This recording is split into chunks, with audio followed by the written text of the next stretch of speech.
Halo, perkenalkan nama saya Dr. Ihsan Usman, spesialis bedah tulang dan traumatologi, konsultan foot and ankle, dan dalam video ini saya akan menjelaskan mengenai apa itu cedera tendon Achilles.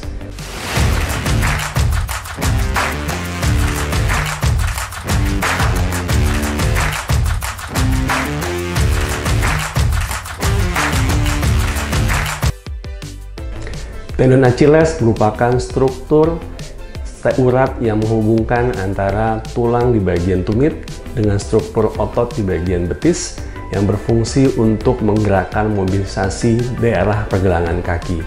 Dan tendon Achilles merupakan suatu tendon yang terbesar yang terdapat di dalam struktur badan kita. Cedera tendon Achilles merupakan suatu gambaran simptom atau gejala berupa rasa tidak nyaman, nyeri, ataupun gangguan daripada pergerakan sendi di daerah pergelangan kaki di daerah bagian betis bagian bawah yang bisa disebabkan oleh akibat suatu cedera olahraga ataupun juga akibat penggunaan yang sifatnya overuse ataupun sifatnya bila dipengaruhi oleh penggunaan steroid jangka panjang atau penggunaan antibiotik khususnya golongan quinolone ataupun juga dalam konteks di mana penderita pada diabetes mellitus. Tendon Achilles merupakan suatu regio anatomi yang sangat rentan mengalami suatu cedera, di mana akibat fungsinya yang memang sangat dibutuhkan sebagai suatu penyambungan antara struktur tulang di bagian tumit dengan otot betis di bagian pergelangan kaki ke atas. Sehingga apabila konteks seringnya latihan, kemudian juga cedera olahraga akan memicu terjadinya cedera berupa rasa tidak nyaman, bahkan sampai terjadinya kemungkinan suatu putusnya struktur daripada tendon Achilles itu. Penyebab terjadinya cedera pada tendon Achilles bermacam ragam. Satu, apabila dalam konteks olahraga, misalnya dalam khususnya basket, olahraga sepak bola, dan apapun olahraga yang membutuhkan suatu gerakan melompat atau gerakan awalan ketika mereka untuk bergerak, berlari, dan berdiri. Sehingga keadaan terjadinya cedera pada tendon Achilles sangat sering dijumpai pada komunitas olahragawan. Kemudian dalam konteks tertentu di mana terjadinya suatu kondisi penurunan fungsi daripada tendon Achilles seperti pada penderita diabetes mellitus ataupun juga dalam konteks penderita rematik akan juga menyebabkan merasa tidak nyaman pada daerah Achilles itu sendiri.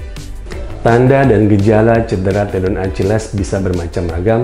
Satu, mulai rasa nyeri ataupun rasa tidak nyaman ketika seseorang menggunakan tendonnya di daerah pergelangan kaki, kemudian juga dijumpai rasa kesulitan pergerakan yang menyebabkan gerakan plantar fleksi dan dorsifleksi pada daerah kakinya menjadi berkurang. Kemudian juga disertai rasa kekakuan atau rasa daripada stiffness di daerah sepanjang pergelangan kaki hingga otot betis di daerah lutut itu sendiri. Dalam menegakkan diagnosa cedera tendon Achilles, kita akan mengumpulkan beberapa hal, dimulai dari pengumpulan anamnesa, adanya nyeri dan rasa tidak nyaman pada daerah betis ke bawah, kemudian juga dijumpai kekakuan. Sedangkan pada pemeriksaan fisik kita akan mendapatkan suatu gambaran gerakan range of motion daripada pergelangan kaki yang berkurang. Kemudian apabila memang jelas dijumpai perbedaan pada Thompson test, yaitu ketidakmampuan pergerakan plantar fleksi ketika kita mengencangkan otot di daerah betis.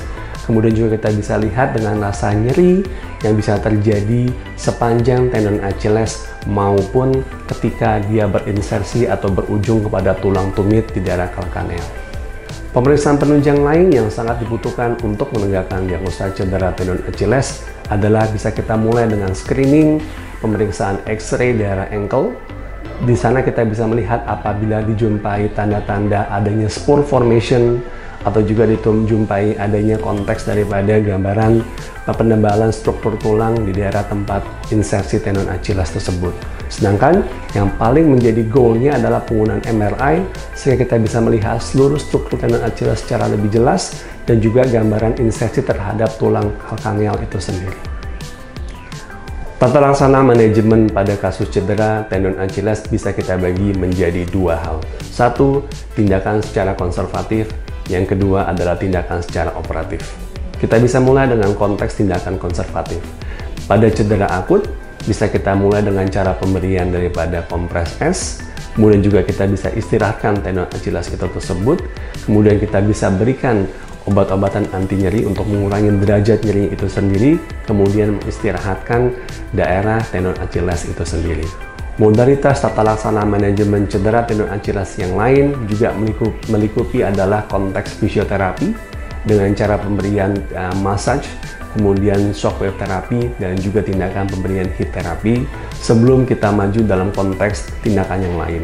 Salah satunya adalah dengan konteks merilis sebagian daripada ketegangan tendon Achilles, dan juga terkadang kita bisa memberikan tindakan penyuntikan platelet-rich plasma pada cedera tendon Achilles sepanjang tendon itu sendiri, atau kita bisa memberikan steroid sedikit pada konteks beberapa cedera tendon di daerah tendon Achilles. Dan yang terakhir, apabila kita membutuhkan tindakan rekonstruksi pada tulang tumit yang apabila berhubungan dengan struktur daripada kompleksitas tulang kaki yang menyebabkan terjadinya cedera pada tendon Achilles itu sendiri.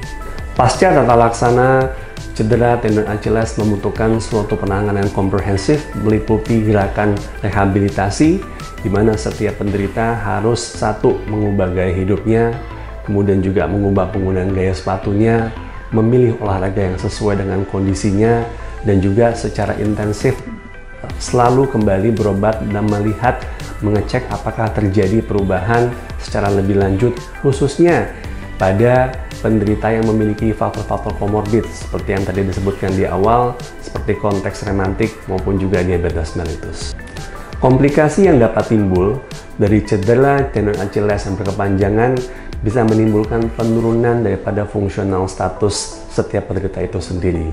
Dengan kita jumpai adanya pergerakan berjalan yang menjadi berbeda karena akibat penekanan pada sistem tulang kaki di bagian depan akibat kekakuan daripada tendon Achilles, dan juga gangguan daripada fungsi stabilitas akibat penggunaan tendon Achilles yang dibutuhkan dalam kondisi berdiri dan berjalan, dan juga terjadinya kemungkinan suatu putus spontan apabila memang digunakan untuk gerakan tertentu pada kondisi penderita yang sudah memiliki faktor risiko sebelumnya seperti kondisi diabetes mellitus maupun juga rematik.